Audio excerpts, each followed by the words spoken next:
Hello everyone, আমি প্রিয়াঙ্কা দে টাউটিনার। এখন যে টপিকটা নিয়ে কথা বলবো সেটা হচ্ছে আমাদের আচার্যদেব কিছু আমাদেরকে বলে গেছেন, এত সুন্দর এত সহজ পদ্ধতিতে বলে গেছেন। কারণ সৎসঙ্গ না মানুষ গড়ার সঙ্গ, এটা আমরা সৎসঙ্গকে মানুষ গড়ার সঙ্গ বলি। কারণ আমরা মানুষ রূপে জন্ম নিয়েছি, কিন্তু আমরা মানুষ না, আমরা বাদরের জাত। তো মানুষ জানি গড়তে হয়, মানুষ ভাবে জানি আমরা বাঁচতে পারি, মানুষ হয়ে বাঁচতে পারি, বাদর হয়ে না, মানুষ হয়ে জানি বাঁচতে পারি। তো এই জন্য সৎসঙ্গ ধরা উচিত, কারণ সৎসঙ্গ হচ্ছে মানুষ গড়ার কারখানা। তো আচার্যদেব বলেছেন যে অনেকেই আছে যে এই কমপ্লেনটা কিন্তু আমরা করি, যে আমরা মন্দিরে গেলাম বা সৎসঙ্গে গেলাম, আমরা তো সৎসঙ্গ করি, তো তো রেগুলার মোটামুটি 20-25 জনের সাথে কিন্তু আমাদের প্রায় প্রতিদিন দেখা করতে হয়, প্রতিদিন কথা বলতে হয়, প্রতিদিন তাদের সাথে বসে গান করতে হয় ঠাকুরের সামনে, তাদের সাথে সামনে বসে প্রসাদ দিতে হয়। প্রতিদিনই কিন্তু আমাদের এতজন লোকের সাথে মিট করতে হয়, তাদেরকে মানিয়ে চলতে হয়। তো অনেকেই আছে এটা ভেবে বসে যে আজকে আমি এই মন্দিরে গেলাম, আমার এই মানুষটার ব্যবহার ঠিক ভালো লাগলো না, আমার সাথে একটা বাজে ব্যবহার করে ফেললো, বা আমার সাথে এর কোনো মত মিললো না, কোনো যুক্তি মিললো না, আমি আর মন্দিরেই যাব না। এই জিনিসটা কিন্তু অনেকেই করো। তো আচার্যদেব একদম বলেছেন যে তুমি মন্দিরে যাচ্ছ ঠাকুরকে খুশি করার জন্য যাচ্ছ, তুমি কোনো মানুষকে খুশি করার জন্য যাচ্ছ না। তো কারো যদি ব্যবহার খারাপ লাগে, সেটা তার জন্য কিন্তু তুমি মন্দিরে যাওয়া বন্ধ করবে না। ঠাকুরের কিন্তু রেগুলার, আচার্যদেবে বা ঠাকুরের রেগুলার বলা আছে যে তোমরা কিন্তু সপ্তাহে একদিনও যদি পারো তবুও তুমি কিন্তু তোমরা মন্দিরে ভিজিট করবে, মন্দিরে বসে সৎসঙ্গ করে আসবে, মন্দিরে বসে ঠাকুরের নাম জ্ঞান, ঠাকুরের প্রার্থনা কিন্তু করে আসবে মন্দিরে গিয়ে। ঠাকুর কিন্তু বা আচার্যদেব কিন্তু এটা খুব জোর দিয়ে বলেছেন যে প্রতিদিন বাড়িতে প্রার্থনা করছো, নাম চ্যান্টিং করছো, ঠিক আছে, সপ্তাহে একদিন তোমরা টাইম বের করে কিন্তু মন্দিরে যেতেই পারো, মন্দিরে সবার সাথে বসে কিন্তু গান করতেই পারো, প্রার্থনা করতেই পারো, প্রসাদ নিতেই পারো। তো তাতে কিন্তু ঠাকুর খুশি হয়। তো আমাদের জীবনে প্রায়োরিটিটাই ওরকম যে আমরা ঠাকুরকে খুশি করব, ঠাকুরের যেটা যেটা ভালো লাগে আমরা সেটাই করব। তো আমরা কি করি, আমরা উল্টো করি, আমাদের যেটা যেটা ভালো লাগে আমরা সেটাই করি। কিন্তু ব্যাপারটা সেরকম না, ব্যাপারটা হচ্ছে ঠাকুরের যেটা যেটা ভালো লাগবে সেটা করো, তাহলেই লাইফের পথ কিন্তু ঘুরে যাবে, যদি আমরা ঠাকুরকে খুশি করার চেষ্টা করি। তো তিনি বলে গেছেন যে তোমাদের যদি কারোর ব্যবহার খারাপ লাগে, লাগতেই পারে, সবার মত সমান হয় না, আমরা সৎসঙ্গী মানুষদের মধ্যেও মত সমান না। তো বাইরের আলাদা ঠাকুরের দীক্ষিত বা আলাদা নামের নেওয়া মানুষ তো তার সাথে তুলনাই করব না, আমাদের সৎসঙ্গী মানুষদের মত সমান হয় না। কারো ব্যবহার আমাদের খারাপ লাগতেই পারে, কারো যুক্তি আমাদের নাই মিলতে পারে, তখন কি করবা? বাড়িতে আসবা। আচার্যদেব এত সুন্দরভাবে বুঝিয়েছেন যে বাড়িতে চলে আসবা, বাড়িতে চলে আসে কাপড় কাচতে পারো তো তোমরা, তো মনটাকে সেভাবে কাচবা। আমরা যদি ধরো রাস্তায় বৃষ্টি হলো, তোমাদের জামা কাপড়ে শাড়িতে নোংরা লাগলো, তোমরা কি সেটা নিয়ে গিয়ে রেখে দেবা?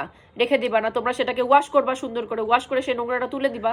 তো সেরকম মনে যদি কোনো খারাপ কিছু লেগে থাকে, কোনো মানুষের কথা বা কোনো মানুষের ব্যবহার যদি মনে লেগে থাকে, তাহলে মনটাকেও সেরকম ওয়াশ করো, কাপড় কাচার মতো, কাপড় কাচার মতো ওয়াশ করে মনটাকে ধুয়ে ফেলো। নোংরাটা যেটা লেগেছে সেটা নোংরা, কারো ব্যবহার যদি খারাপ লেগে থাকে তোমাদের, তো সেটা নোংরা লাগা, তো সেই নোংরাটাকে ধুয়ে ফেলো, তাহলেই আবার পরিষ্কার হয়ে যাবে। যেরকম জামা কাপড় কাচলেই পরিষ্কার হয়ে যায়, সেরকম মনটা কাচলেই পরিষ্কার হয়ে যাবে। তো আচার্যদেব এত সুন্দরভাবে এটা বুঝিয়েছেন যে কাপড় কাচতে পারো তো তাহলেই হবে, কাপড় যদি কাচতে পারো তাহলে মনটাকে কাচতে কাচতে শেখো। মনটাকে যদি কেচে কেচে পরিষ্কার করতে পারো, তাহলে আর মনের মধ্যে নোংরা লাগবে না, লাগলে পরেও সেটাকে সাথে সাথে কেচে দেবে, তাহলেই হয়ে গেল। তাহলে আবার নেক্সট টাইম ঠাকুরের মন্দিরে যেতে তোমাদের কোনো অসুবিধা নেই। এত সহজ পন্থা, এত সহজভাবে ওনারা বুঝিয়ে গেছেন, তারপরেও মানুষের দীক্ষা নিতে প্রবলেম, তারপরেও মানুষ বলে দীক্ষা এখনই কেন, বয়স তো আছে। বয়স যখন দীক্ষার জন্য বয়স পড়ে আছে, তা মানুষের শিক্ষার জন্যও কেন আমরা বয়সের ওয়েট করি না? টাকা ইনকামে করার জন্য বয়সের ওয়েট কেন করি না? বিয়ে করার জন্য আমরা বয়সের ওয়েট কেন করি না? শুধুমাত্র দীক্ষা নাম জপের জন্যই মানুষের বয়সটা আমরা রেখে দিয়েছি, বাদ বাকি সব কাজ আমরা করব, দীক্ষা নাম জপটা আমরা বয়সকালে নেব। কোথাকার যুক্তি এটা? যুক্তির কোনো মাথাই বুঝি না আমি, এরকম টাইপের যুক্তি। আমার কথা হচ্ছে যে দীক্ষা না নিলে কি হয়, দীক্ষা না নিলে আমাদের ঘরের রেগুলার পুজো হয়। পুজো বলতে আমাদের সবারই আসন আছে, একটা ঠাকুরের আসন, তো সেখানেও তো আমাদের মিষ্টি জল দিতে হয়। কিন্তু আমরা যদি দীক্ষিত না হই, তাহলে সেই মিষ্টি জলটা তো ঠাকুর গ্রহণ করতে পারছে না, তুমি নামমাত্র দিয়ে রেখে দিচ্ছ, কিন্তু সে গ্রহণ করছে না। যেরকম কালীবাড়িতে শুধুমাত্র ব্রাহ্মণরাই কিন্তু পুজো করে, কোনো ক্ষত্র বৈশ্য শূদ্র কি আমরা কালীবাড়িতে গিয়ে ডিরেক্ট মার পুজো করতে পারবো? পারবো না। আমাদের কিন্তু ব্রাহ্মণের হাত দিয়ে কিন্তু মাকে পুজো দিতে হবে, ব্রাহ্মণের হাতে ছাড়া কিন্তু মায়ের পুজো হয় না। তো সেরকমই দীক্ষিত মানুষের হাতেই কিন্তু ঠাকুর গ্রহণ করে সেবা, অদীক্ষিত মানুষের হাতে কিন্তু ঠাকুর সেবা গ্রহণ করে না। তুমি দিয়ে রেখে দিচ্ছ, তোমার সিংহাসনে ঠাকুরকে মিষ্টি প্রসাদ দিয়ে রেখে দিচ্ছ মিষ্টি জল, সে কিন্তু গ্রহণ করছে না যতক্ষণ না তুমি দীক্ষা নিবে। তো দীক্ষা নিলে, এই জন্য ঠাকুরের কথা আছে, দীক্ষা নিলে হাতের জল আমাদের শুদ্ধ হয়। দীক্ষা নিলে হাতের জল শুদ্ধ হলেই ঠাকুর সেটা গ্রহণ করবে, না হলে তোমার হাতে কিন্তু ঠাকুর গ্রহণ করবে না। তো সেরকমই ব্যাপারটা বুঝুন, দীক্ষাটা কতটা ইম্পর্টেন্ট সেই ব্যাপারগুলো বুঝুন।